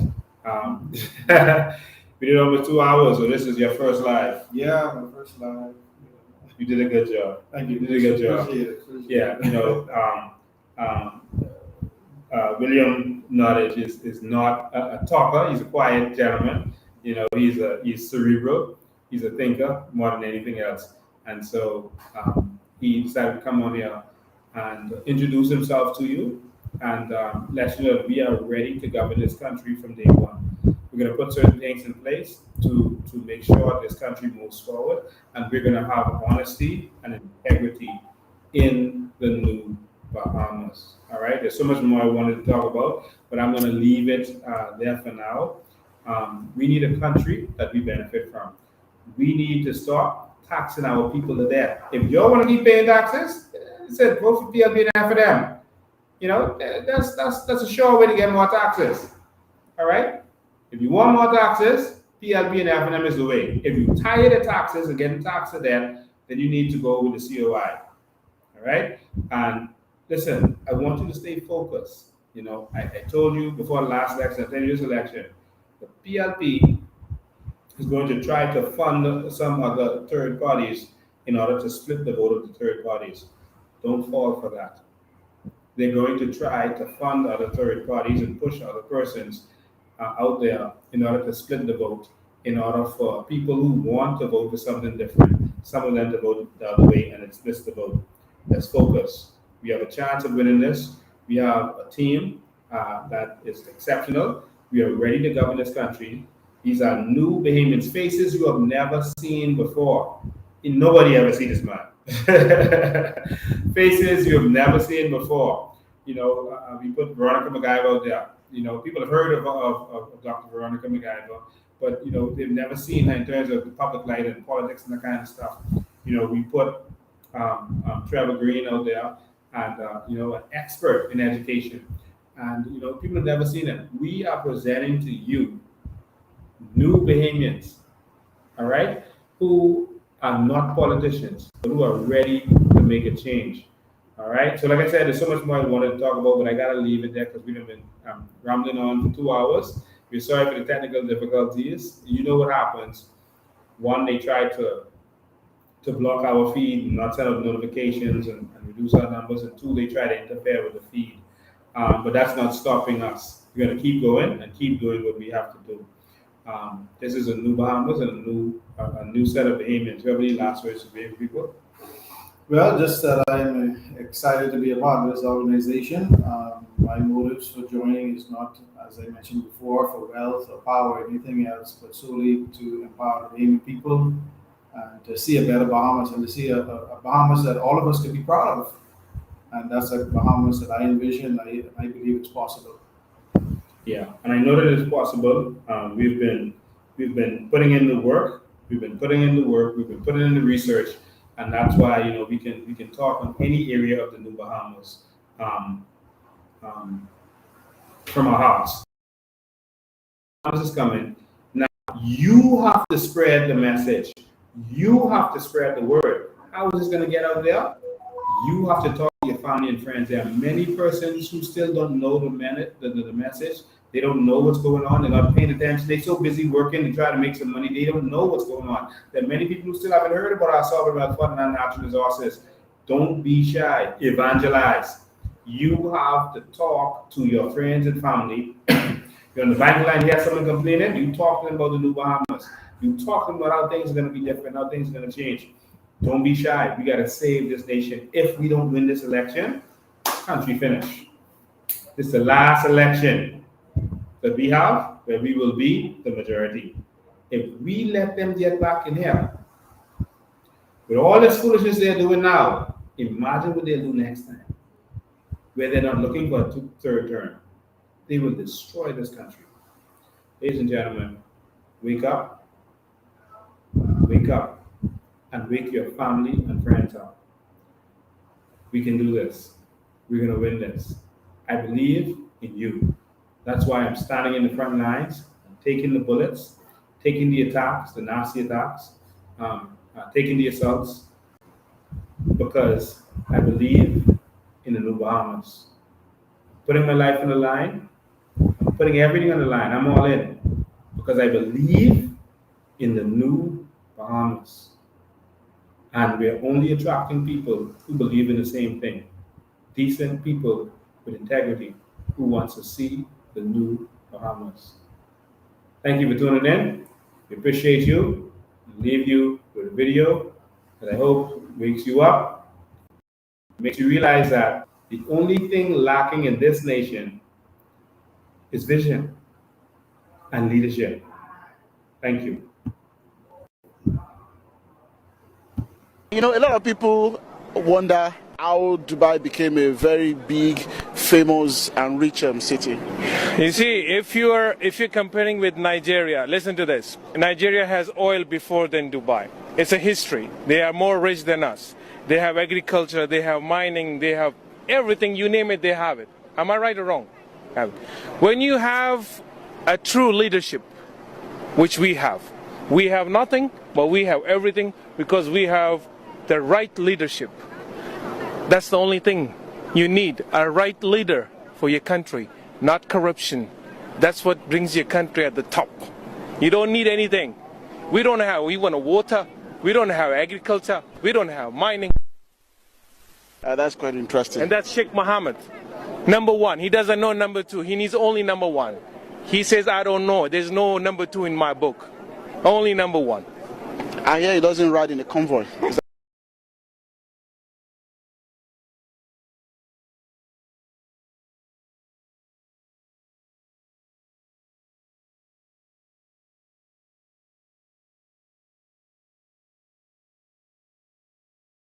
I don't know how you did this in 50 years. You look at history. Who does this? Show me anybody else that has done this in 50 years. I'm waiting. Show them to me. This wasn't done by money. Money doesn't produce visions. Visions produce money. You've had leadership over here that were visionaries. Great visionaries. And their vision was more about the people than the money. Because you can't accomplish this in 50 years without loving your people first. Because the people are the ones that's benefiting from this. Look at your health care. Look at your road system. Look at your highway system. Look at your airports. Who does this in 50 years? But who benefits? You're going to care about those people. It's something to be learned about what's been done over here. that could be duplicated in the world, because there's people with this much money. You just don't have people with this much love for their people. So please don't forget, tell all your friends and family that we're going to be in Abaco next Monday. That's June 19th. We're having a town hall meeting at the high school down there. And so make sure that you are out there if you're in Abaco. That's a central area. And so make sure you're there. That's June 19th. Look at our Facebook, look at our social media pages for more information. All right, that's June 19th. We're going to have a town hall meeting down in Abaco. Thank you. God bless you.